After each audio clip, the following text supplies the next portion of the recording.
Salam sigap dan shalom. Renungan kita pada hari ini, Sabtu 23 September 2023, berjudul Adakanlah Persekutuan dengan Surga. Ayat intinya terdapat di dalam Mazmur 43 ayat 4. Maka aku dapat pergi ke mezbah Allah, menghadap Allah, yang adalah sukacitaku dan kegembiraanku, dan bersyukur kepadamu dengan kecapi, ya Allah, ya Allahku. Pena Inspirasi menuliskan yang dimaksud dengan judul renungan kita pagi ini, Adakanlah Persekutuan dengan Surga, adalah sebuah panggilan kehidupan yang praktis agar kita senantiasa tetap berusaha untuk dengungkan suara yang menyenangkan sebagai faktor yang menunjang kebahagiaan sejati dan sarana untuk memulihkan hubungan kita secara vertikal kepada Tuhan dan horizontal dengan sesama sebagai berikut.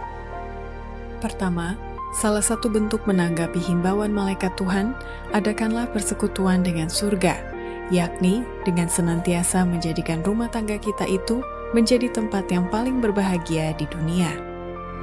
Allah menghendaki agar rumah tangga itu menjadi tempat yang paling berbahagia di dunia, justru melambangkan rumah tangga di surga.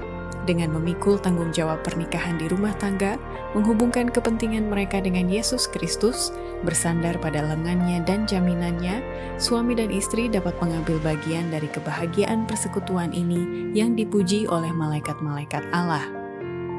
Kedua, salah satu bentuk menanggapi himbauan malaikat Tuhan, adakanlah persekutuan dengan surga, yakni dengan mengeluarkan buah yang sama dengan pokok anggur atau bertindak seirama dalam persekutuan Kristen. Mereka yang sungguh-sungguh orang Kristen akan menjadi carang pokok anggur yang benar dan akan mengeluarkan buah yang sama dengan pokok anggur. Mereka akan bertindak seirama dalam persekutuan Kristen. Mereka tiada akan mengenakan lencana politik, melainkan lencana Kristus.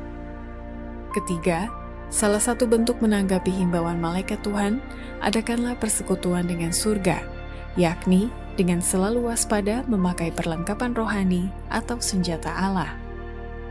Tiada seorang pun dapat berbakti kepada Allah tanpa menghadapi serangan persekutuan orang-orang yang jahat dan malaikat-malaikat jahat. Roh-roh yang jahat akan mengikuti jejak setiap jiwa yang berusaha mangsanya yang sudah dilepaskan daripada genggamannya. Orang yang jahat akan kembali mempercayai tipuan yang besar agar mereka itu dihukum. Orang-orang ini akan mengenakan jubah kesungguh-sungguhan untuk menipu jika boleh walau orang terpilih itu sekalipun.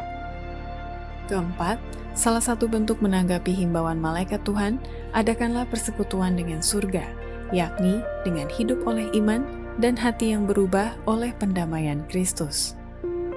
Persekutuan dengan Kristus melalui iman yang hidup adalah kekal.